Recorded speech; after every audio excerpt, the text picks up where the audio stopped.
Welcome back to the Clubhouse, and for those of you just joining us, welcome to the Tribe. We are a group of FSU alumni obsessed with the culture, the gear, and the game of golf. From breaking down tour news to roasting our own weekend blow-ups, no topic is out of bounds. Grab a drink and settle in. This is the Tea Time Tribe.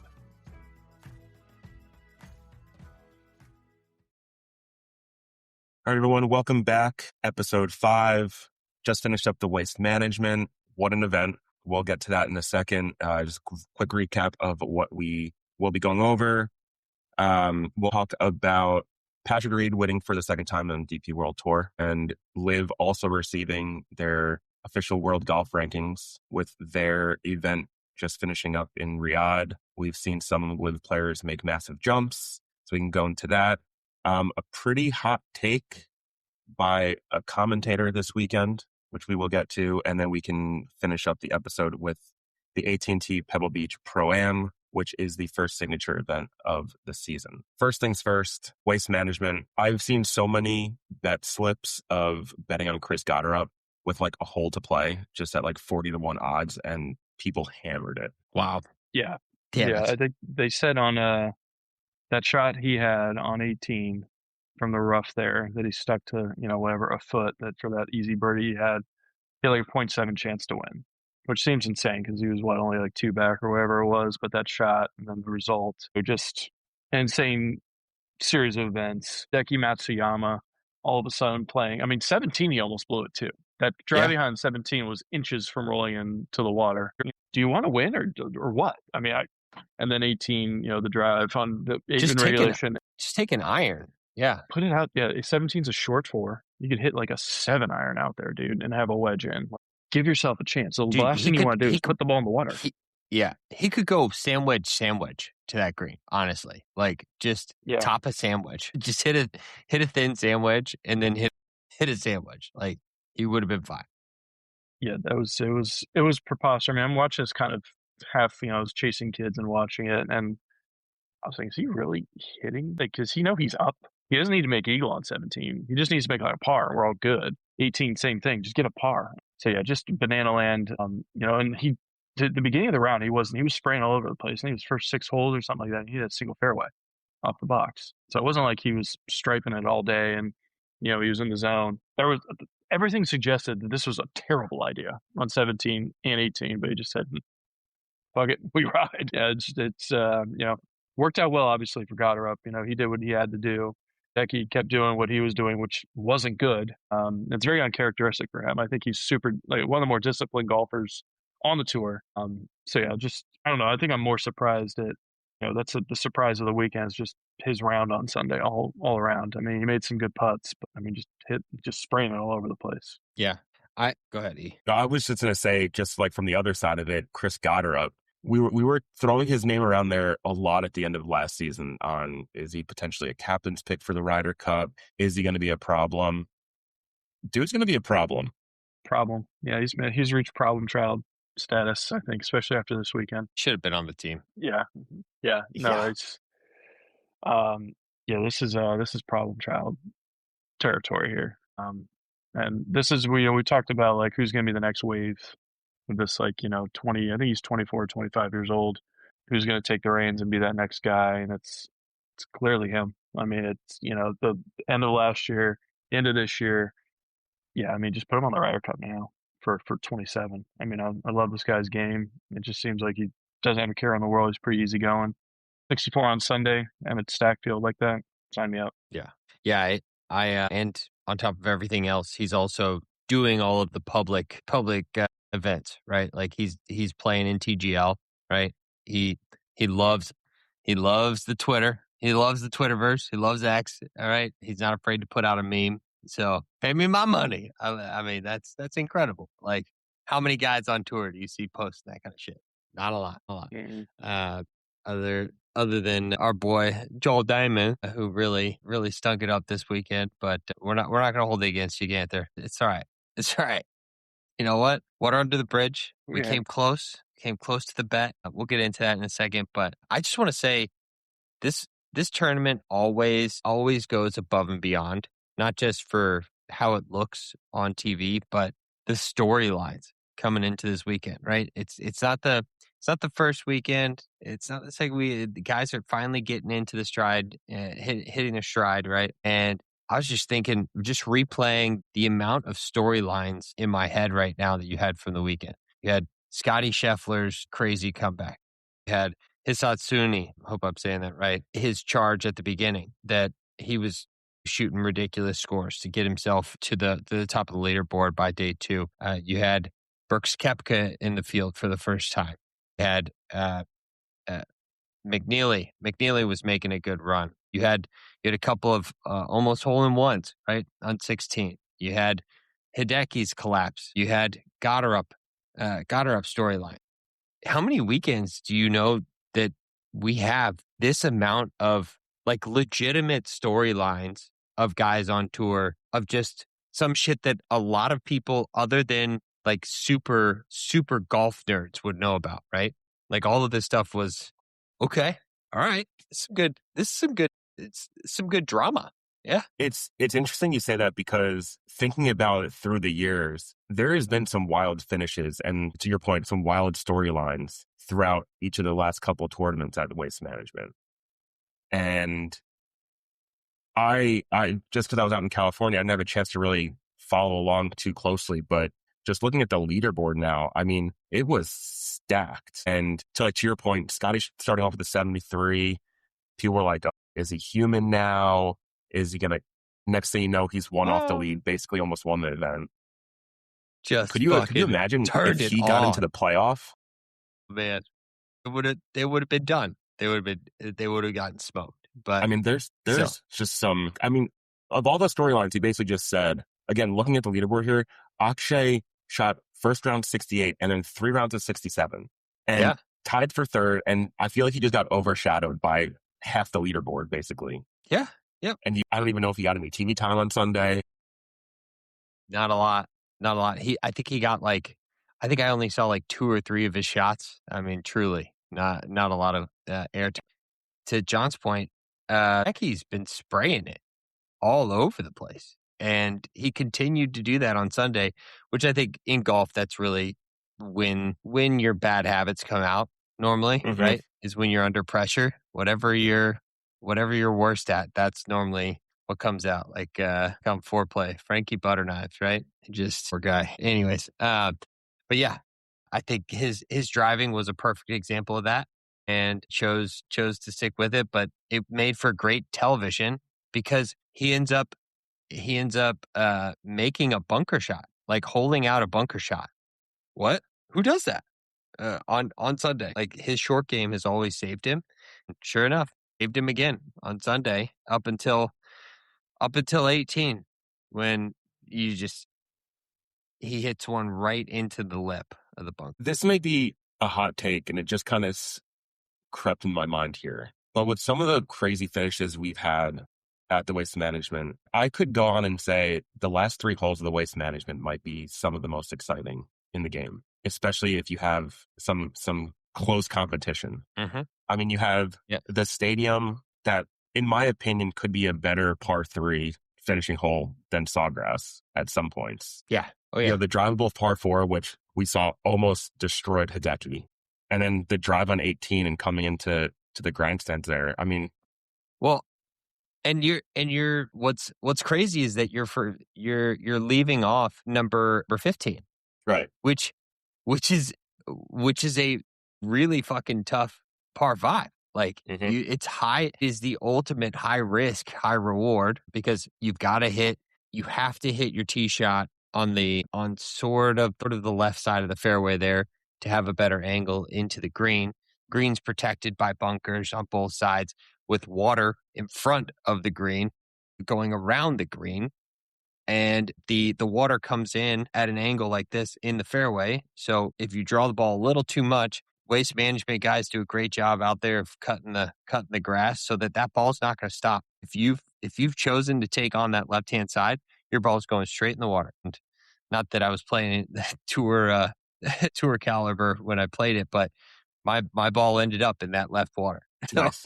But it just trickled off. Like it literally just trickled off the fairway into that water. But yeah, man, 15, 16, 17, 18.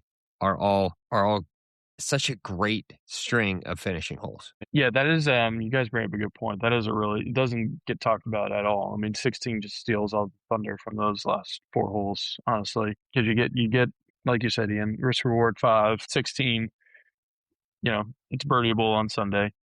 It's tough pin, but it is birdieable. 17, again, big risk reward 1, 2. If you want to launch it, lay up.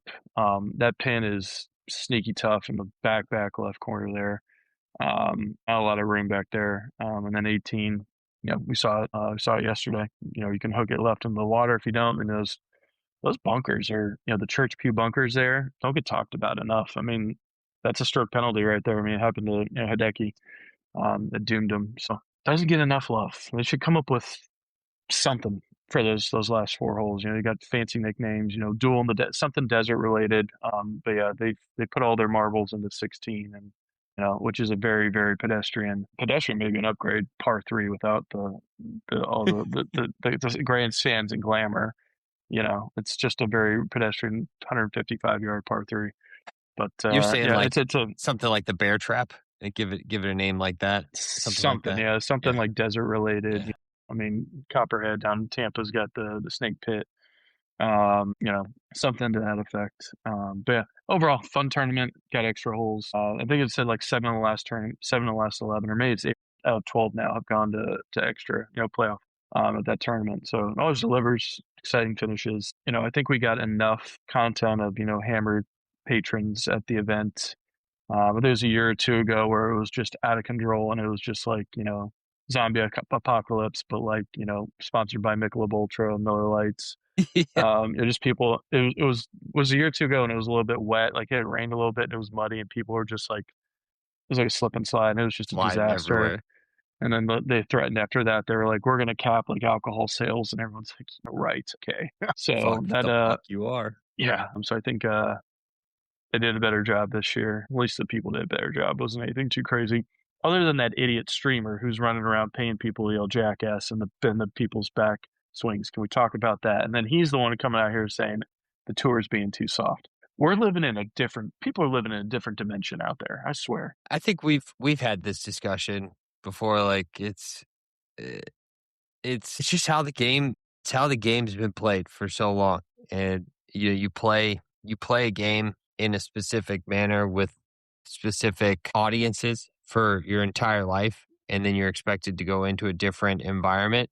That's why some guys elect not even play this tournament, right? Some of them don't, like, legit don't even play it. So I mean, if you're not up for it, you're damn sure not going to be up for somebody yelling in your backswing, right? Like, and for me, I see it as kind of like basketball or football, right? Like, you never have somebody, the crowd's never dead quiet, and you just hear somebody go, jackass. Like, they're either everybody's on their feet and they're screaming at the top of their lungs, or nobody's talking. It's very, very far and few between that you hear for one or the other, somewhere in between. It's just something they have to deal with. I think it goes back to what you just said. It's some people just choose not to do it because they don't want to deal with it or put themselves in the position to do something stupid where cameras are going to be on them. So be it. But us golfers, I think, love the tournament for a multitude of reasons, and that's just how it's going to be. So you guys are on the side of this kid who was running around paying people to say jackass, and you guys are cool. No, definitely not. I'm not cool with it. That's over the line. That's like borderline what happened to the Ryder Cup. I'm saying, John, I'm saying it needs to either needs to be 16, which is people are yelling their tits off the entire time, or it needs to be quiet. Like, there shouldn't be an in between of like 1 or 2 guys that are yelling jackass in the backswing, right? Yeah. The guy is also an asshole, and he was doing it for content and for views. So correct. It's literally for a prank. Yeah. It's literally for a prank, and he's saying, "Oh, well, the PGA's soft, like bunch of douchebags." Like, go fuck yourself, man. You didn't even do it. You paid someone else to go do it. Like, and he was pissed that he got arrested. It's like, well, yeah, if you hire someone to go murder someone, that person's also going to get arrested if you paid someone to go murder someone. That is true. So, yeah, I don't think you have much of an argument there, but 1-800 call in for local legal advice. There you go. I'm here for you. Finishing up, tribe bet. Very, very close. Although I guess I shouldn't say very close. We had two that made top 20. We had one guy that didn't even have a chance to come top 20 because didn't make the cut. John. Where were you guys the first 2 weeks, huh? I mean, I don't want to say anything, but I'm almost positive every person I've chosen for the tribe bet has made top 20. I think that's right. Yeah, let's go back. That's right. I don't know. I think if that were the case, someone would be wearing a crown right now or a belt or something. I have the crown from last year from the spear bets, so just saying. Either way, I did look back. Out of the 20 events we had a tribe bet in for last year, we missed out on hitting it by 4 different times. So it wasn't the first time that we've missed it by 1. So it has happened before. This early in the season, though, gives way to hopefully hitting it in weeks to come. So basically 25% chance from last year's statistics. 25% chance to have a chance. And so you're telling me there's a chance. There's a chance. Yeah, that. All right. Waste management over. We'll get into some golf news before we get into AT&T Pebble Beach. Like I said earlier, the beginning, Patrick Reed won for the second time on the DP World Tour. It's like he's in another gear. It's like he's just like, he heard Liv's getting the world ranking points. He's like, you know what? I don't need them. I'm just going to go play on DP World Tour for a little bit and then make the majors and come back to the tour later this year. I mean, he seems unstoppable right now. He's 17th in the world now, which is wild. And these world events are preloaded fields too. I think the first one he won, Rory was in the field, Fleetwood, Lowry, a lot of these European guys have been playing in these events. He's won 2 out of 3. The other one he didn't win, he lost in a playoff, I believe. So he's just been on an absolute heater the last 3 world DP2 world events. He's just playing, he's playing himself into, just making the PGA Tour on his own merit. And I was reading, he can start, know what the likelihood of this is, because that's when the playoffs are going to be in August, but he can start getting sponsors exemptions starting in August. So it's going to be here before he's going to be back on the tour. And, I'm on record. I want him back. I want him back on the tour. I want him back in team events. I like the spice he brings to the tour. This is looking good for a lot of reasons for the tour. President's Cup, Ryder Cup, future events of that nature. Might need to start looking at, Patrick Reed Masters futures. Just saying. He does play well there. Guys won. He's playing. So I said this last time too, that I will do anything for the U.S. to win the Ryder Cup, right? And if that means rooting for Patrick Reed, fuck it, I'm in. If he is the missing link that we need to bring back onto the team, I dare say it, but let's get that fucking guy back on here, right? It takes a lot for you to say let's that. Get him back. It's tough. It is very, very tough for me to say that. I'll say that about Wyndham Clark, so I'm just throwing it out there. No, Wyndham doesn't bring anything special to the table. To me, Wyndham's not like, I don't know what his it factor is. Destroying locker rooms. Higher insurance rates. Yeah, right. Property insurance rates, yeah. That's why these teams haven't. That's why these teams haven't got any insurance sponsorships. The Ryder Cup or the Internet, President's Cup, because they're like, we can't get a quote in for you guys because you got a guy who's Godzilla when it comes to the golf locker rooms. Oh God, touche. Moving past that, yeah. I don't know. I think him coming back onto the tour, I think if he continues to play the way that he does, him and Gotterup are going to be really good additions to the Ryder Cup. I would agree with that. All right, Eric coming around on Patrick Reed. Okay, all right. I'm on with Ian. If we need him on the team to get the Ryder Cup, so be it. I don't want him to win another green jacket or any other major for that matter. No, I never said that. I never said any of that. Hey, no. I never said that. Just saying. None of those words came out of my mouth. None of those words came out. The brake's on the right. There you go. Slow down, bro. Yeah. Yep. Okay. Hit the e-brake. I want him to play well enough to earn a captain's pick. Sure. We can all agree. We all get behind that. I don't know if he gets picked. I don't know if he gets picked for a captain's pick. Well, it depends who the captain is, I think. Yeah. It's highly dependent on who the captain is. Yeah. For sure. Listen, I need Bryson and I need Patrick Reed playing together in 2027 at the Ryder Cup. Need some fireworks. Need the I don't mind that. That would be interesting. Well, a little bit of a segue with Liv, with Bryson. So as mentioned before, this was the first Liv event where the top 10 got world ranking points. Elvis Smiley debuted in Live this week in Riyadh and won. He jumped from 133 to 77th. So he gets another couple top 10s before the cutoff for the Masters. We could see him in there. A couple other noticeable ones. Sebastian Munoz jumped 201 spots from 767 to 566. Then Abraham Anser and Thomas Pieters both jumped about 150 spots each, but nothing noticeable. But I think we're starting to see that there's potential. So you have someone start making a run in these top 10s. They could work their way into some of these majors. My question for you guys is, do you agree with Liv now receiving these world ranking points and how they are receiving it, being the top 10 only get the ranking points? I've got a lot to say about this. Go. I'll take it. I'll take this, Sean. You're ready. I was so irked about the statement that Liv put out around the bullshit statement saying, why me? Like, I'm not getting fairly treated. I'm not getting treated fairly. Like, fuck off, dude. Anybody outside of top 10 in an existing limited field shouldn't be relevant. And on top of that, the amount of points that you would be giving for someone outside of a top 10 for any event, like even if it's on the PGA Tour, let me take that back. PGA Tour aside, anything outside of the PGA Tour and outside of top 10, especially on like the DP World Tour, the amount of points that you receive are absolutely minuscule. Like I don't even know if they're in the teens of the amount of points that you get. So when we're talking about World Golf Ranking total points that you're receiving, like, yes, I know every point counts. Fucking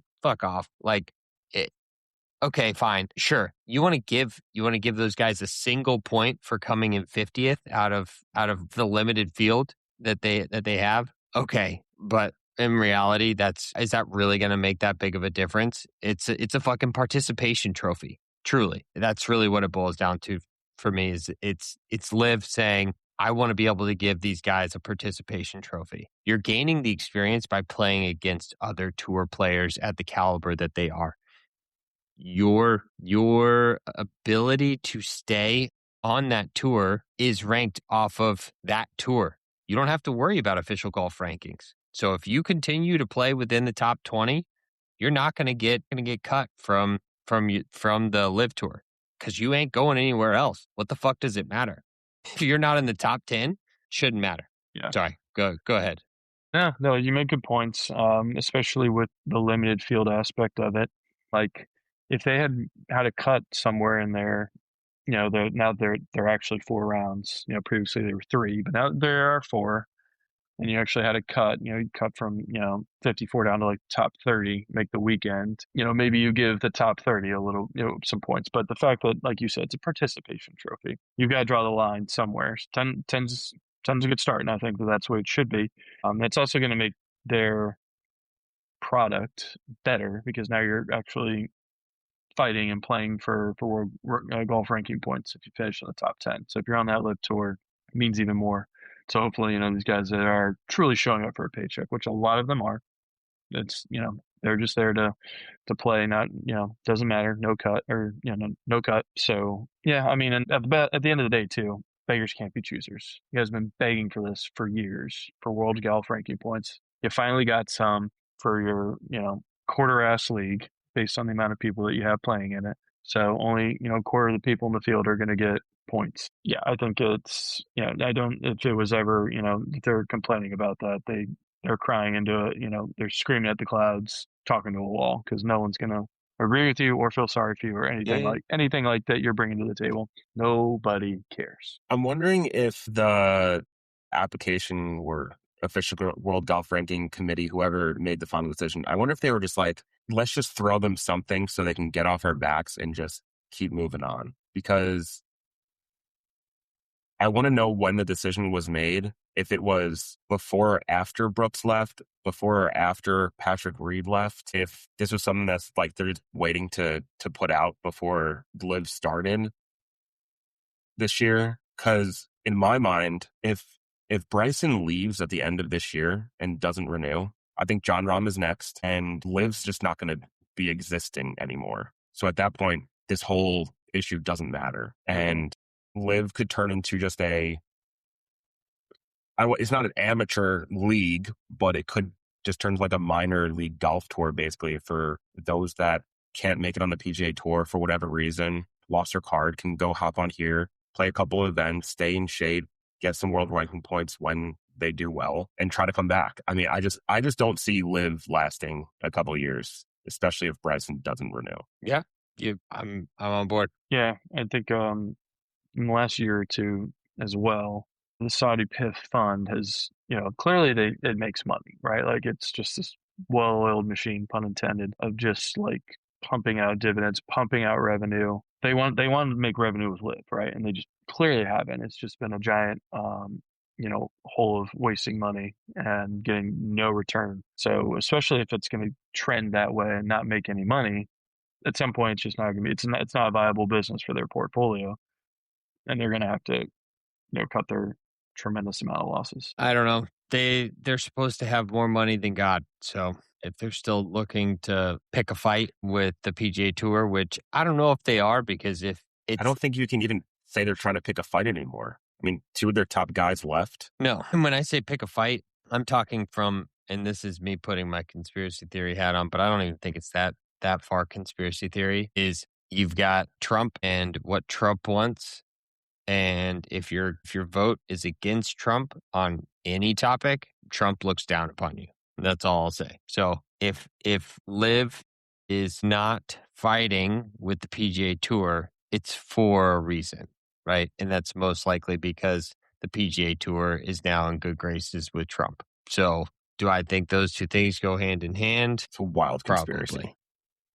Probably. But that's just me. You do have a point. They are playing an event at one of his courses in April down at Doral. They are. So there's some evidence there for Ian and Kessler. On to something. And the tour's coming back. Yep. Yeah. I don't know. I don't know. We'll All right. Yep. Last bit of news / a very wild take before we get into the AT&T Pebble Beach. John, do you want to lead this off? You seem like you have a lot of feelings about this. So anyway, what you're talking about, it's our friend Brandel Chambly over at Golf Channel, who came out of nowhere. I mean, really came out of nowhere. It's not even major season yet. The Players is still, 5 or 6 weeks away. He came out and said, the Players is the best major venue year in, year out, basically, is what he came out and said. And it's one of only, and first of all, it's not major. Put that out there, right? Like, likes to think of itself as the 5th major because it does have the big, the deepest and most competitive field in golf. I guess you can put it that way, just because it's based off world ranking and past winners and all that. And there's 100 and however many people. It's a full field event. But at any rate, he was just going off about how TPC Sawgrass is probably just the best venue and piece of dirt that golf has ever been played on in the Western Hemisphere. Truly out of nowhere, and a lot of people were kind of like, I don't know about that, buddy. Everyone knows my thoughts on Pete Dye. Not a big fan of the guy. It's a Pete Dye course. Someone tweeted, I thought this was kind of funny, but someone, I don't know how true this is, but someone got in the ear, Golf Channel, they're like, ratings are down. Get Brandel to say this. And just like slipped him like a piece of paper. Just get everybody talking about it. Always management weekend right before the Super Bowl. Yeah, there's a little note. You just see he's like, oh, I gotta say this. Okay. Here we go. Yeah, Buckle up, Buttercups. Yeah, truly. I didn't know what to think, and I had to read it a couple of times. I thought it was a fake news headline at first, but that was an interesting take. It's not right. No.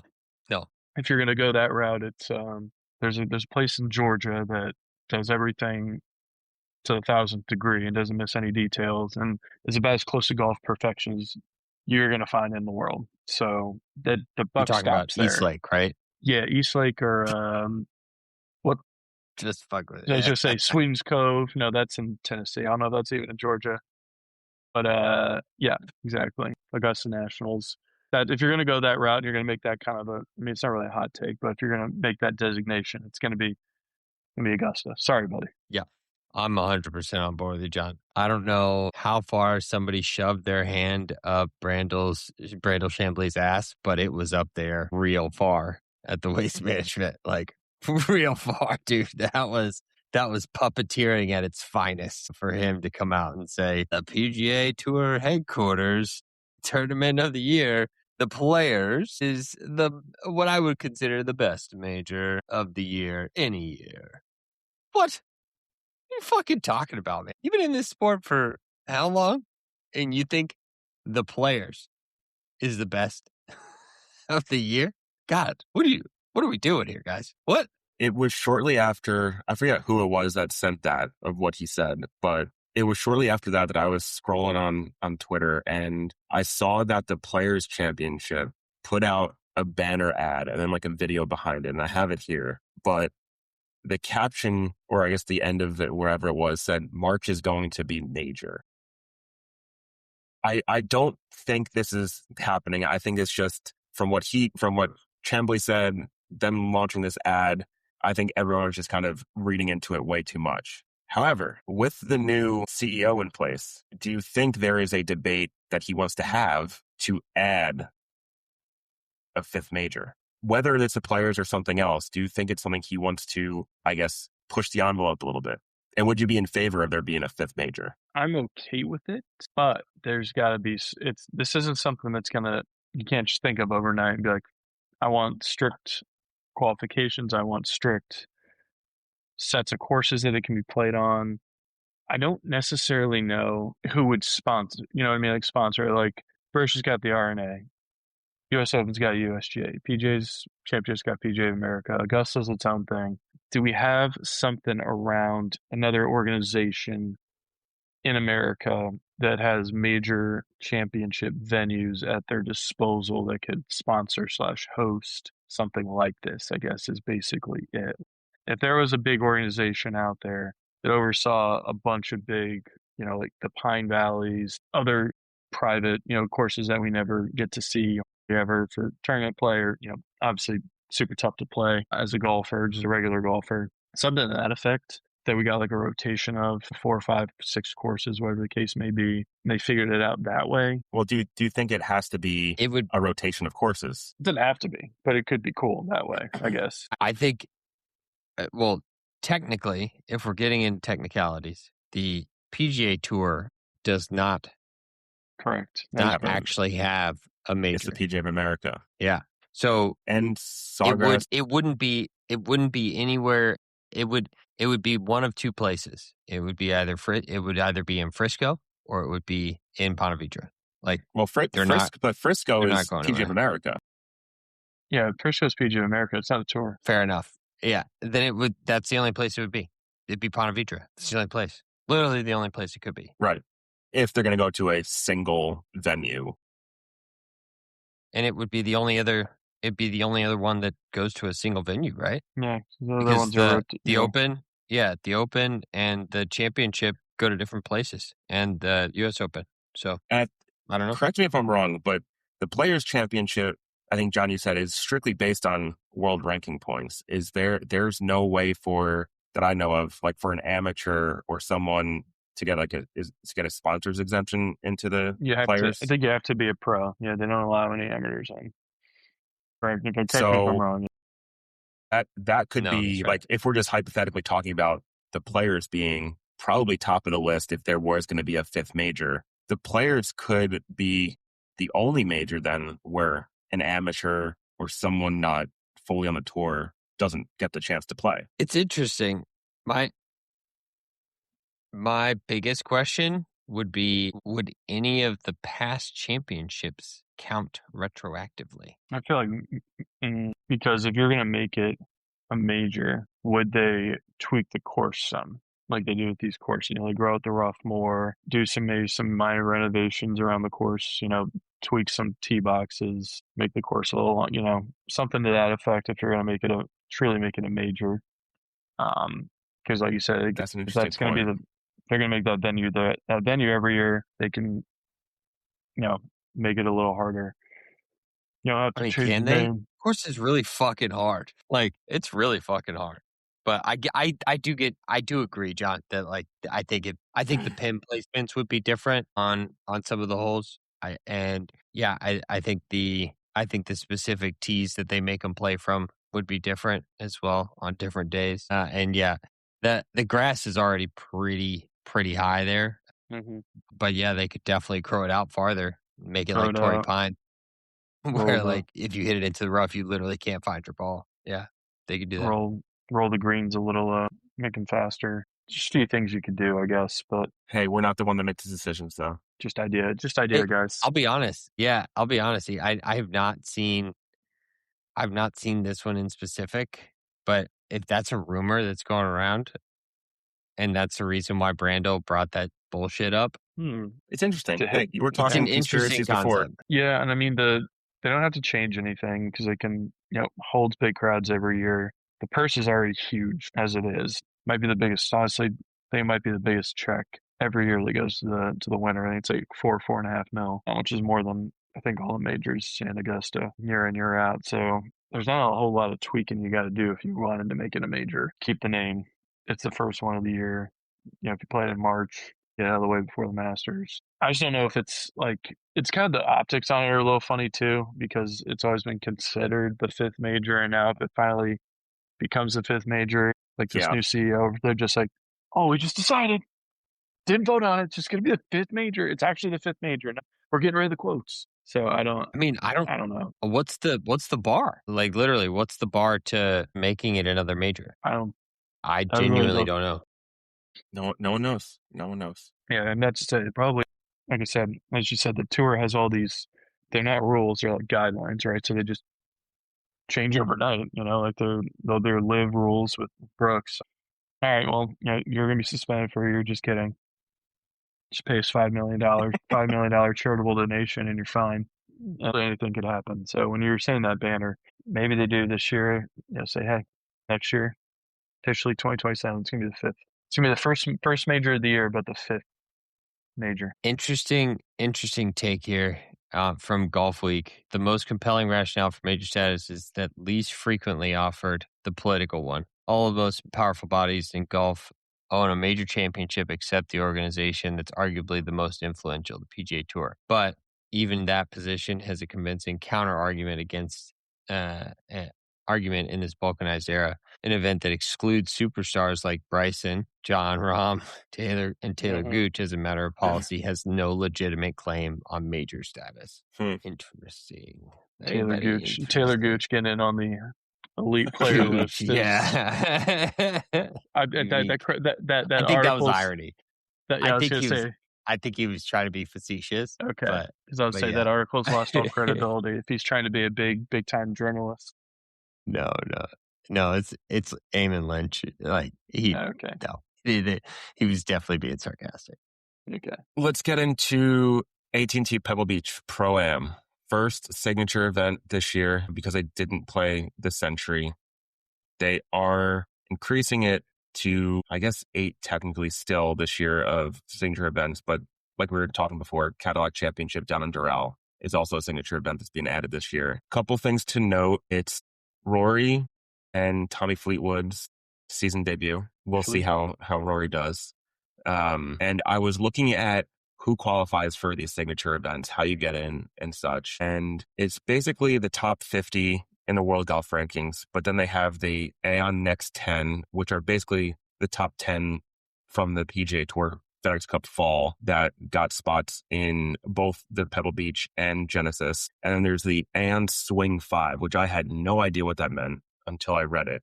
And it's basically just an ongoing list of points you accrued from the last 5 events. So it would be the Sony Open, the American Express, Farmers Insurance, and the Waste Management. And the top 5 now get into the AT&T and Genesis. And something to note, the cut line of that Aon top 10 from last year's FedEx Fall rankings was Jordan Spieth at number 11. Then I looked at the field this week and Jordan Spieth was in. I don't know how he got in. Didn't he win not too long ago? Past winner, yeah. I thought he's a past winner. He got in apparently because of a sponsor's exemption because he's very close with AT&T, as well as being a past winner and performing well and such. Yeah. So there's been a little bit of a debate of, is that going too far for a sponsor exemption for a signature event that you have a strict set of rules of how you get in. Yeah. I think he's a big name in the game right now. He's coming back from an injury. He's like you said, the sponsor exemption. Mm-hmm. The sponsor it's himself for AT&T. They can do whatever the fuck they want. They're the ones paying millions of dollars for it. So it's kind of like the guys from Good, right? They get to host their own big break style event to see who they want to exempt, but that's their own fucking prerogative because they're going to be the major sponsor. Yeah, I mean, I'm right there with you. I think he's going to bring the crowds. He's played well there. Obviously, went past winner, big sponsor of AT&T, so I'm okay with it. The question is, the guy that was first alternate right now that would have got in otherwise, that guy is probably pissed. Oh, I thought you were going to say who it was. I was like, damn, dude, you came prepared. According to this list, and tell me if you've ever heard this guy name, Vince Whaley. Yeah, of course, Vanderbilt. Really good amateur. I don't know. I've heard of him, though. Damn, you got me on that one. Yeah, so I mean, again, it's interesting, something to note. We'll see if he plays well. I mean, if he shits the bed, then probably the last time sponsors going to get a sponsor invite to some big name in a signature event. But yeah, so they're playing Pebble Beach and Spyglass this week. First time we'll see Scotty and Rory going head to head this year. And you got Justin Rose, who, hey, you never know, could come out and shoot another winner. What do you think is the first signature event? How are you feeling about it? I'm still devastated after this past weekend. So, this is another wonky one. Bunch of different courses, Saturday cut, Pro-Am. So you're playing 8-hour rounds because I swear to God, some of these holes, I feel like there's 12 people playing in each group because you got your pros, their caddies, their Pro-Am partners, their caddies. It's just big hobnog, a big mess. The Pebble Beach is pretty freaking cool. Never played there, but you talk about just priceless piece of property they turned into a golf course.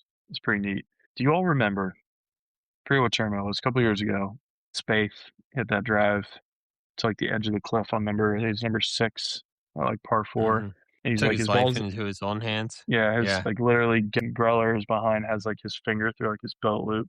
It was like a fadeaway shot, basically. Well, yeah, like any momentum forward would have sent him spiraling like 80 feet to his death. So yeah, it's a crazy course. Get some wild shots. So yeah, I'm excited to watch that round for sure, and to see if Clint Eastwood's alive or not, because they always bring him on the set. He's like the honorary like board member of AT&T in that area or something. So I always bring him on, and forget if he's dead or alive. So we're gonna find out if he's dead or alive this weekend. I'm very interested of why was Pebble Beach Pro-Am last year also a signature event? I don't remember whether it was or wasn't. I'm surprised that they made a signature event this Pro-Am. Like you said, John, it already got so much going on with multiple celebrities and people left and right on holes. I think it takes away from having the best in the world basically competing at Pebble. Yeah. It's an Anchor US Open site now, so it's going to be there in a few years. Like, it's an incredible venue, awesome place. But man, I think a lot of guys skip it because of the Pro-Am aspect of it. It's just, can't imagine doing that every single day. Different courses. It's signature event, so it's a free paycheck for them. Ian, thoughts? I love it. I've never played it. It's on my bucket list, but it's also like a fucking down payment on a house to go play, or to go visit, because you have to stay and play. Number one, just because it's so fucking hard to get to, but number two, it's astronomical prices already to play if you stay on site. But if you're not staying on site, it's even more. But yeah, I think with the distance that the guys on tour have now, I still replay in my mind the drive that Rory had. I think is on number 4 out there. That is number 4 at Pebble, the one that goes back up the hill, the dogleg right. There's a dogleg right par 4 that you can cut the corner of, and the announcers were talking about how like they saw his stance and they were like, he's aimed completely out of bounds. We don't know where he's going.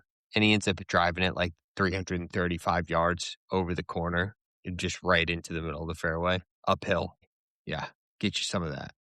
But they are cutting they're cutting this course up now, but when the wind starts whipping, this course is ferocious. Its teeth come out very quickly with any level of wind, and guys will not be doing that. So I've got an interesting choice on the weekend that I'm pulling out. But yeah, that being a fan of putting, obviously Pebble Beach is somewhere that I'd love to go play on those greens of. I don't know how much fun I'm going to have getting to the green, but on the greens, I know I'd have once you fun. get there. Yeah. All right, well, why don't you kick us off for our tribe bet? You seem like you got a pick. You want to get in? I do. All right. So not a stellar start to the year, but also hasn't been the biggest guy on tour this season or towards the end of the season last year, both figuratively and physically. We're going with the chipmunk himself, previous U.S. Open winner, JJ Spaun. That is a little bit I think he can. Okay. He can roll the rock, and if he keeps it in the fairway, I like how well he hits his hybrids in long irons and woods, and that's what you're going to need to do. You're going to have to kind of keep it low out there and run it, and I think he can do that for a lot of the course. All right, look at that expert John? pick. Here's your not so expert pick. I'm gonna go Oh God. with, actually, I'm not even going to give you a bio because last time I did that, it was all for naught. So Maverick McNealy, put him down. Mav, he's minus money on DraftKings. Can you believe that? He is. So I gotta throw something in there to make this juicy, huh? No, you don't. Eric. You don't have to. I was looking low, like very low down the list, only because it's a signature event. So I think there could be some value here. And as much as I want to try to get some value here, I'm not going to. I'm going to play a little conservative here. I'm going to try to get us a win. We loved him last year. He should have been on the Ryder Cup team. Wyndham Clark. Rickie Fowler. Big Dick Rick. Oh, interesting choice, sir. He's had a pretty decent start to the year. I think he's pulling through. I think he's going to do it for us. After your Justin Rose pick, that you didn't place. I did not place because you guys gave me so much shit for it. That's what I'm saying. I can give you shit for this pick. Is Rosie playing this week? He is. He's one of the top favorites. Yeah. Just to give you guys some reference points here, Rickie Fowler has played in 2 events thus far, the American Express and the Phoenix Open, tied 18th in both of them. So the streak needs to continue. All right. Cutting it close. Cutting it by. That being said, we're at almost 10-1 odds. So $10 for 100. Okay. Right. Hey. Need to see one You go know in. what? A win would be a win, folks. That's all we need. Win would be a win. We'd be what? 1 for 23, 25? We had 20 last year. This is our 5th, so 1 for 25. 4% hit rate. Follow us for more picks. Not 0, though. We're fucking cooking. Yeah. Let's go. Mav McNealy, Rickie Fowler. God damn it! Now I kind of want to change to Justin Rose. No, don't do that. No. Yeah. We won't change it. I'm sticking with my bet. I like Jake. See one go. I'll still never go over to the fact that you called him Chipmunk. That was just wonderful. That's fine. Hey, look, man. He won it. It was meant to be. You did the damn thing. You're right. You did. All right. Well, that does it. Another round in the books. Again, thanks for hanging out with the tribe. Remember, if you enjoyed the show, to make sure to subscribe and share it with those that you think would enjoy it. Until next time, keep in the short grass, keep your drinks cold, and as always, go Knowles. Go Knowles. Go Knowles.